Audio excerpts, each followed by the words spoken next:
fishing adventure kami ni Mrs. At ito nga yung kanyang first strike.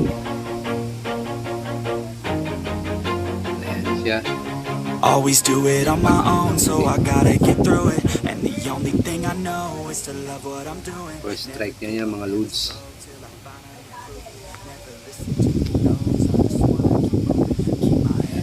Medyo nahihirapan siyang hilahin.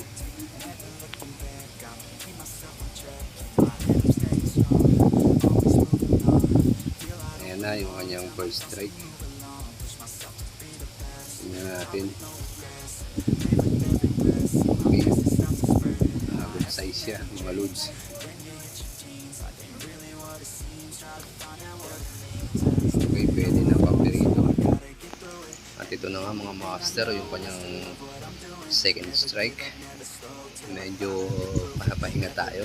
Hayaan natin siyang bumiwas. Ayan na, abangan natin yung kanyang second strike.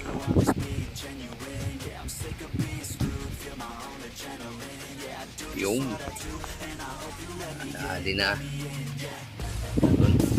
Kita natin. Tingnan natin yung anong size ng kanyang huli. Okay. At ito na nga mga idol, ang kanyang pangatlong huli. Tingnan natin ang size ng kanyang huli. Okay, medyo maliit yung size. Kaya ganito ang gagawin natin mga lods. Kaya medyo maliit pa yan, lalaki pa yan. Kaya kailangan natin siyang catch and release para lumaki pa siya, para sa susunod pa natin, diba mga idol. At ito na mga idol, yung kanyang pang-apat na huli. Huwag niyong kalimutan i-follow ang aking page at my YouTube channel.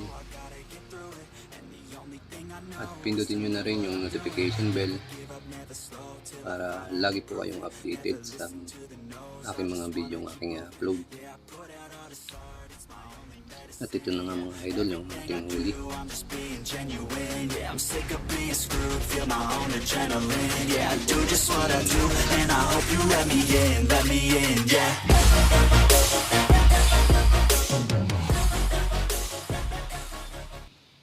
Bye bye mga idol.